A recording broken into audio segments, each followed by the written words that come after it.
Hi friends, welcome to Guru குருப channel. நம்ம இன்றைக்கி என்ன பார்க்க போகிறோன்னா, யூனிட் 8 அண்ட் 9 ஒரு இம்பார்ட்டண்டான லெசன் தான் பார்க்க போகிறோம். என்ன லெசன்னா, லெசன் நேம் வந்து தொடக்க கால தமிழ் சமூகமும் பண்பாடும். இது யூனிட் 8க்கும் 9க்கும் ரொம்ப இம்பார்ட்டன்ட் லெசன். இதுக்கு முன்னாடியே நம்ம வந்து தமிழ்நாடு ஹிஸ்ட்ரி பற்றிட்டு ஒரு 4-5 வீடியோ போட்டிருப்போம், சரிங்களா? அதை பாருங்கள். இதுக்கு மேலே வந்துட்டு ஜிகேல இந்த தமிழ்நாடு ஹிஸ்ட்ரியை மட்டும் நம்ம கம்ப்ளீட் பண்ணுற மாதிரி வரும். தமிழ்நாடு ஹிஸ்ட்ரி யூனிட் 8, 9 மட்டும் பேஸ் பண்ணி வீடியோஸாக தான் வரும், சரிங்களா? ஓகேங்களா? ஓகே, வாங்க வீடியோக்குள்ளே போகலாம். பொது ஆண்டுக்கு முன் 3ஆம் நூற்றாண்டு முன்பிருந்தே தமிழ் பண்பாடு வந்து தோன்றிவிட்டதான். புரியுதுன்னா, பொது ஆண்டு 3ஆம் நூற்றாண்டுக்கு முன்பிருந்தே தமிழ் பண்பாடு வந்து தோன்றிவிட்டது. ஆனால் நம்ம சங்க காலத்தை இப்போ சொல்கிறோம்.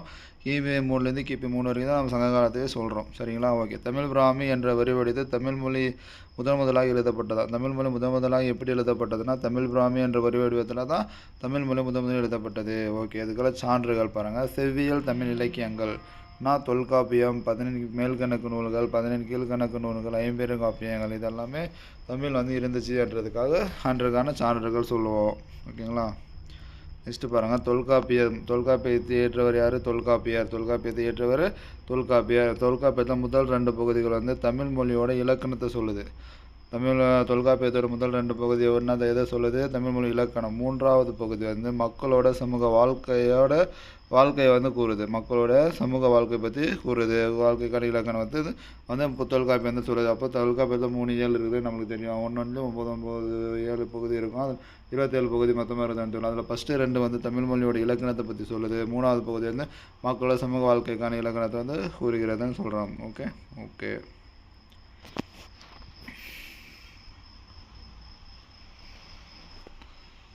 நெக்ஸ்ட்டு பாருங்கள்.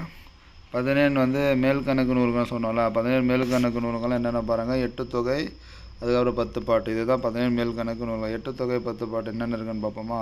ஃபஸ்ட்டு 8 தொகை பார்ப்போமா?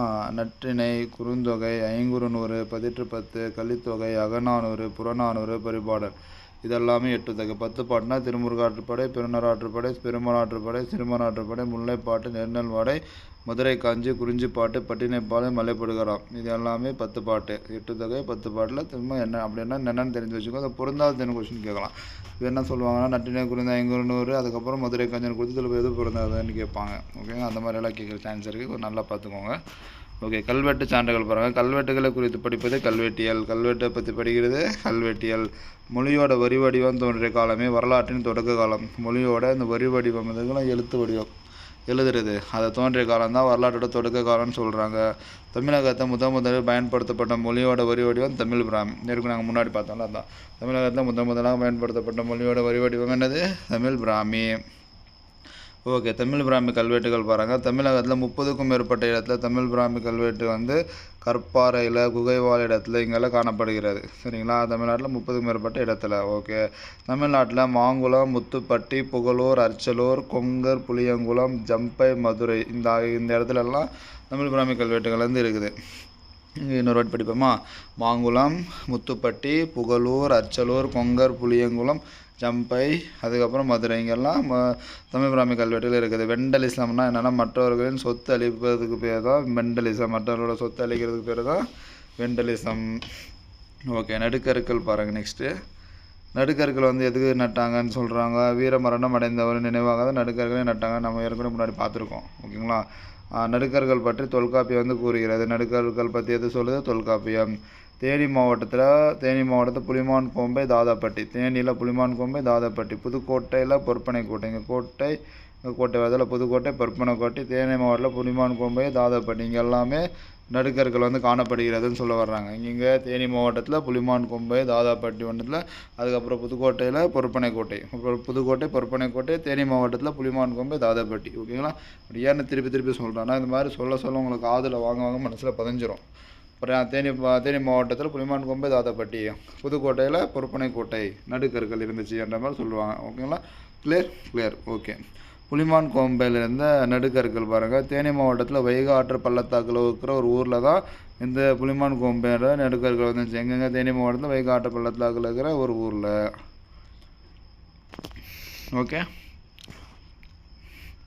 ஓகேங்க பாருங்கள். 2006 தமிழ் பிராமி கல்வெட்டுடன் கூடிய அரிய கற்கள் வந்து கண்டுபிடிச்சாங்க. 2006 தமிழ் பிராமி கல்வெட்டுடன் கூடிய ஒரு அரிய கற்கள் வந்து கண்டுபிடிக்கப்பட்டது. கடலூர் ஆகோல் பெடுதியன் அந்தவன்கல் என்றது தான் அந்த அரிய கல். கடலூர் ஆகோன் பெடுதியன் அந்தவன்கல். இதோட பொருள் என்னென்னா, கூடலூரில் ஆணிரை கவர்ந்த போது நடந்த பூசலில் கொல்லப்பட்ட தீயவன் அந்தவனோட கல்லாம். இப்போது கூடலூரில் ஆணிரை வந்து கவர்றது என்னது, திருடிட்டு போவாங்கள்ல, அந்த கவர்றதுன்னா திருடிட்டு போவாங்க. திருடிட்டு போகும்போது நடந்த பூசல்னா சண்டை, அதில் கொல்லப்பட்ட தீயன் அந்தவனோட கல் தான் இதுன்னுட்டு சொல்கிறாங்க. எங்கே கிடச்சிச்சு? 2006 தமிழ் பிராமி அரிய கற்கள் கண்டெடுக்கப்பட்டது கூடலூரில். சரிங்களா? ஓகே. நடுக்கற்கள் முல்லை நிலப்பகுதியில் பெரிதும் காணப்படுகிறது. நடுக்கற்கள் வந்து முல்லை நிலப்பகுதியில் பெரிதும் காணப்பட்டது. ஓகே. திருவண்ணாமலை மாவட்டம் செங்கம் என்ற ஊரினை சுற்றியுள்ள பகுதி பரவலாக நடுக்கற்கள் இருக்குதான். முல்லை நிலப்பகுதியில் காணப்படுதுன்னு சொல்லிட்டோம். அதுக்கப்புறம் திருவண்ணாமலை மாவட்டத்தில் செங்கம் என்ற ஊரினை சுற்றியுள்ள பகுதி, திருவண்ணாமலை செங்கம் என்ற ஊரினை சுற்றியுள்ள பகுதியில் நடுக்கற்கள் வந்து பரவலாக காணப்படுது. ஓகே. நெக்ஸ்ட் பாருங்கள், கல்வெட்டுகள். சுடுமண் கலங்களில் மக்களின் பெயர்கள் தமிழ் பிராமி எழுத்துக்களை பொறிச்சிருப்பாங்களாம். சுடுமண் கலங்களில் மக்களோட பெயர்கள் தமிழ் பிராமி எழுத்துக்களில் பொறிச்சிருப்பாங்க. அரிக்கமேடு, கொடுமணல், அழகன்குளம், கீழடி இங்கெல்லாம் காணப்படுது. அரிக்கமேடு, கொடுமணல், அழகன்குளம், கீழடி இங்கெல்லாம் கல்வெட்டுகளும் காணப்படுது. அரிக்கமேடு, கொடுமணல், அழகன்குளம், கீழடி. எகிப்தில் பெர்னிக்கோ குசேதர் அல்காதிம், ஓமானில் கோர்ரோரி ஆகிய இடத்துல மக்களோட பெயர் பொறித்த சுடுமண் பாண்டங்கள் இருக்குது. இங்கெல்லாம் மக்களோட பெயர் பொறித்த சுடுமண் பாண்டங்கள் எங்கெங்கே இருக்குது? எகிப்தில் பெர்னிக்கோ குசேர் அல்காதிம், அப்புறம் ஓமானில் கோர்ரோரி, அதுக்கப்புறம் இடங்களில் மக்களின் பெயர் பொறித்த சுடுமண் பாண்டங்கள் வந்து காணப்படுதுன்னு சொல்ல வர்றாங்க. சரிங்களா? ஓகே. சுடுமண் கலங்களில் காணப்படும் பெரும்பாலான பெயர்கள், சுடுமண் கலங்கள் இருக்கிற பெரும்பாலான பெயர்கள் எதில் இருக்குதுன்னா, தமிழ்லையும் பிராகிருத மொழியிலும் தான் இருக்குது. எதில் இருக்குது? தமிழ்லையும் பிராகிருத மொழியில் இருக்குது. பிராகிருத மொழின்றது மௌரியர் காலத்தில் வடமொழியில் பேசப்பட்ட மொழியா. பிராகிருத மொழின்றது மௌரியர் காலத்தில் வடமொழியில் பேசப்பட்ட மொழி. ஓகே. தொல்லியல் ஆய்வு பண்பாட்டு பொருள்கள் பாருங்கள். தொல்லியல் ஆய்வு பண்பாட்டு பொருள்கள். பண்டைய மக்கள் பயன்படுத்திய தொல்பொருள், அவர்கள் வாழ்ந்த இடங்களை ஆராயிறது தான் தொல்லியல். அப்படி தான் நான் தொல்லியல்னா அதுதான். ஆர்காலஜிஸ்ட்னால் என்ன சொல்கிறோம் நம்ம, பண்டைய மக்கள் வந்து எப்படி இருந்தாங்க, அவங்களோட பண்பாடு எப்படி இருந்துச்சு, அவங்களோட வாழ்க்கை முறை என்ன எப்படி இருந்துச்சுன்றது ஆராயிறது தான் தொல்லியல். ஓகே. தமிழ்நாட்டில் நத்தம், மேடு, கோட்டை. இந்த தொல்லியலை தமிழ்நாட்டில் நத்தம், மேடு, கோட்டைன்னு அழைத்தனர். தமிழ்நாட்டில் நத்தம், மேடு, கோட்டைன்னு அழைத்தனர். தொல்லியல் வந்து அகழாய்வு களங்கள் என்னென்னு பாருங்கள். எக்ஸ்கவேஷன், முறைப்படி ஒரு இடத்து அகழ்ந்து சான்றுகளாக கிடைத்த பொருள்களை முறையாக திரட்டி ஆராயறதுக்கு பேர் தான் தொல்லியல். முறைப்படி ஒரு இடத்தை அகழ்ந்து சான்றுகளாக கிடைத்த பொருள்களை முறையாக திரட்டி ஆராயறது தான் தொல்லியல். தமிழ்நாட்டில் வந்து தொல்லியல் எங்கெங்கே இருந்துச்சு பாருங்கள். அரிக்கமேடு, அழகன்குளம், கீழடி. அரிக்கமேடு, அழகன்குளம், கீழடி. அப்புறம் கொடுமணல், உறையூர், கரூர், காஞ்சிபுரம், காவேரி பூம்பட்டினம், கொர்க்கை, வசவ சமுத்திரம் இந்த இடங்களெல்லாம் தமிழ்நாடு வந்து தொல்லியல் ஆய்வு வந்து பண்ணியிருக்காங்கன்ற மாதிரி சொல்ல வர்றாங்க. புரியுதா? கிளியர். ஓகே. இங்கே பாருங்கள், கேரளாவில் பட்டினம் என்ற இடத்துல, அது தமிழ்நாட்டில் வந்து அந்த இடம்லாம் பார்த்துட்டோம். இப்போ கேரளாவில் பட்டினம் என்ற இடத்துலாம் தொழில் அகழாய்வு பண்ணியிருக்காங்க. புதுச்சேரி அருகில் புதுச்சேரியில் அரிக்கமேடு. இந்திய தொல்லியல் துறையினர் ஆய்வு செய்த சங்ககால துறைமுகப்பட்டினம் தான் இந்த அரிக்கமேடு. புதுச்சேரி அருகில் இருக்கிற அரிக்கமேடு இந்திய தொல்லியல் துறையில் ஆய்வு செய்த சங்ககால துறைமுகப்பட்டினம் எதுன்னு கேட்டால் நம்ம அரிக்கமேடுன்னு சொல்லணும். இதை வந்து யார் ஆராய்ச்சி பண்ணாங்க பாருங்கள். பிரிட்டனை சேர்ந்த ராபர்ட் எரிக் மார்டிமர் வீலர், பிரான்ஸை சேர்ந்த ஜேஎம் கசால், நம்ம நாட்டில் கோஸ், அப்புறம் கிருஷ்ணதேவா, கிருஷ்ணதேவா அகழாய்வு பண்ணி மேற்கொண்டாங்க. எங்கே? அரிக்கமேட்டில். யார் சொல்லுங்கள்? பிரிட்டனை சேர்ந்த ராபர்ட் எரிக் மார்டிமர் வீலர், பிரான்ஸை சேர்ந்த ஜேஎம் கசால், நம்ம நாட்டில் கோஸும் கிருஷ்ணதேவாவும் அகழாய்வு பண்ணி மேற்கொண்டாங்க. சரிங்களா? புரியுதா? ஓகே. இந்திய தொல்லியல் துறையில் மத்திய அரசின் கட்டுப்பாடு கீழ் இயங்குது. இந்திய தொல்லியல் துறை எது கீழே இயங்குதுன்னு கேட்கலாம். இந்திய தொல்லியல் துறை மத்திய அரசோட கட்டுப்பாடு கீழே தான் இயங்குது. இந்திய தொல்லியல் துறை மத்திய அரசோட கட்டுப்பாடு கீழே தான் இயங்குது. ஓகே. இந்திய கருவூலம் மற்றும் புதையியல் சட்டம் எப்போ? இந்திய கருவூலம் மற்றும் புதையியல் சட்டம் 1878. இந்திய கருவூலம் மற்றும் புதையியல் சட்டம் எப்போ? 1878. பழங்கால பொருள்கள் கலை கருவூலங்கள் சட்டம்னா 1972. பழங்கால பொருள்கள் கலை கருவூலங்கள் சட்டம் எப்போ? 1972. எஞ்சிய பொருட்கள்னா 1958. எஞ்சிய பொருட்கள்னா 1958. சொல்லுங்கள். இந்திய கருவூலம் மற்றும் புதையல் சட்டம் எப்போ? 1878. பழங்கால பொருள்கள் கலை கருவூலங்கள் சட்டம் எப்போ? 1972. எஞ்சிய பொருட்கள் 1958. ஓகே. கிளியர். ஓகே. நெக்ஸ்ட் நாணயங்கள் பாருங்கள். முதலாக சங்க காலத்தில் தான் நாணயம் வந்து புழக்கத்தில் வந்துச்சான். முதல்ல சங்க காலத்தில் தான் நாணயம் வந்து புழக்கத்தில் வந்துச்சு. கொடுமணல், போடி நாயக்கனூர் ஊர்களில் முத்திரை பொறித்த நாணயங்கள் கிடைத்துள்ளன. கொடுமணல், போடி நாயக்கனூர் இங்கெல்லாம் முத்திரை பொறித்த நாணயங்கள் கிடைச்சிருக்குது. எங்கெங்க முத்திரை பொறித்த நாணயங்கள் கிடைச்சிருக்கு கேட்டால் என்ன சொல்லுவீங்க? கொடுமணல்லையும் போடி நாயக்கனூர்னு சொல்லுவோம். ஓகே. ரோமானிய நாணயம் எங்கன்னா தென்னிந்தியாவில் கோயம்புத்தூர், அழகன்குளம், கரூர், மதுரை இங்கெல்லாம் ரோமானிய நாணயம் கிடைச்சிருக்கிறது. தென்னிந்தியாவில் கோயம்புத்தூர், அழகன்குளம், கரூர், மதுரை இங்கெல்லாம் ரோமானிய நாணயம். கட்டி வடிவிலான தங்கம், வெள்ளி மதிப்புமிக்க உலோகங்கள் புள்ளியன் என்று அழைக்கப்படுறாங்களா? கட்டி வடிவிலான தங்கம், வெள்ளி மதிப்புமிக்க உலோகங்கள் என்ன சொல்கிறாங்க? புள்ளியன். ஓகே. நெக்ஸ்ட் பாருங்கள், அர்த்தசாஸ்திரம். மௌரியர் காலத்தில் வாழ்ந்த கௌடில்யர் என்ற சாணக்கியர் இயற்றியது தான் அர்த்தசாஸ்திரம். மௌரியர் காலத்தில் வாழ்ந்த கௌடில்யர் என்ற சாணக்கியர் எழுதியது தான் அர்த்தசாஸ்திரம். பொருளாதாரத்தை குறித்தும் ஆட்சி முறை குறித்தும் கூறுவது. இந்த அர்த்தசாஸ்திரத்தை பொருளாதாரம் பற்றி சொல்வதும் ஆட்சி முறை பற்றியும் கூறுகிறதுன்னு சொல்கிறாங்க. பாண்டிய கவாட்டகா என்ற நூல் பாண்டிய நாட்டில் கிடைத்த முத்துக்கள் கடற்பொருள்களை குறிப்பதாக இருக்குதா? பாண்டிய கவாட்டகா என்ற நூல் பாண்டிய நாட்டில் கிடைத்த இந்த முத்து இந்த கடற்பொருள்களை குறிப்பதாக இருக்குதா? பாண்டிய கவாட்டகா. ஓகே. மகாவம்சம். இலங்கையோட புத்த சமய வரலாற்றை கூறும் நூல் தான் மகாவம்சம். இலங்கையில் புத்த சமய வரலாற்றை கூறும் நூல் தான் மகாவம்சம். பாலி மலையில் எழுதப்படும். இந்த மகாவம்சம்ன்றது எந்த லாங்குவேஜில் எழுதியிருக்காங்க? பாலி. தமிழ்நாட்டில் இருந்த வணிகர்கள் குதிரை வணிகர்கள் குறித்து கூறுகிறதாம். தென்னிந்தியாவில் தமிழ்நாட்டில் இருந்த வணிகர்கள் வந்து குதிரை வணிகர்கள் குறித்து சொல்கிறாங்க. ஓகே. நெக்ஸ்ட்டு பாருங்கள். இதில் வந்து ஒன்று சொல்லியிருப்பாங்க. எரித்திரை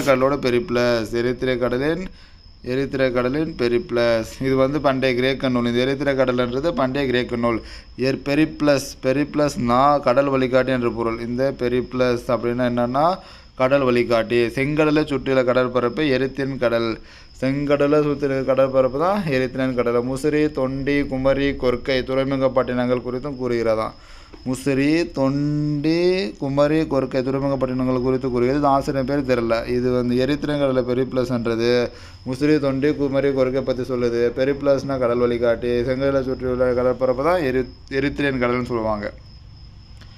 ஓகே. நெக்ஸ்ட் பிளினியோட இயற்கை வரலாறு.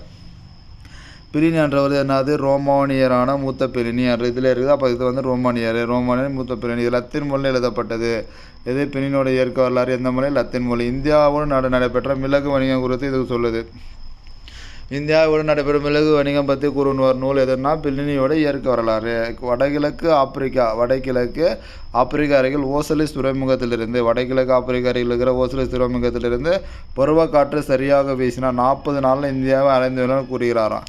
வடகிழக்கு ஆப்பிரிக்கா அருகில் ஓசலிஸ் துறைமுகத்திலிருந்து பருவக்காற்று சரியாக வீசினா 40 நாளில் இந்தியா வந்துடலான்ட்டு நம்ம வந்து பிளினி வந்து சொல்கிறாரு.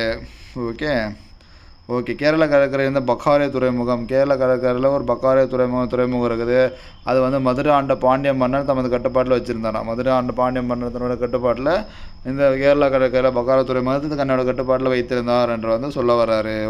ஓகே. நெக்ஸ்ட் வந்து தாலமியோட புவியியல். தாலமியோட ஜாகிரஃபி. 2ஆம் நூற்றாண்டில் நிலவு ரோமான பேரரசின் புவியியல் அமைப்பான். 2ஆம் நூற்றாண்டில் நிலவு ரோமானிய பேரரசோட புவியியல் அமைப்பு தான் இந்த தாலமியோட புவியியல்.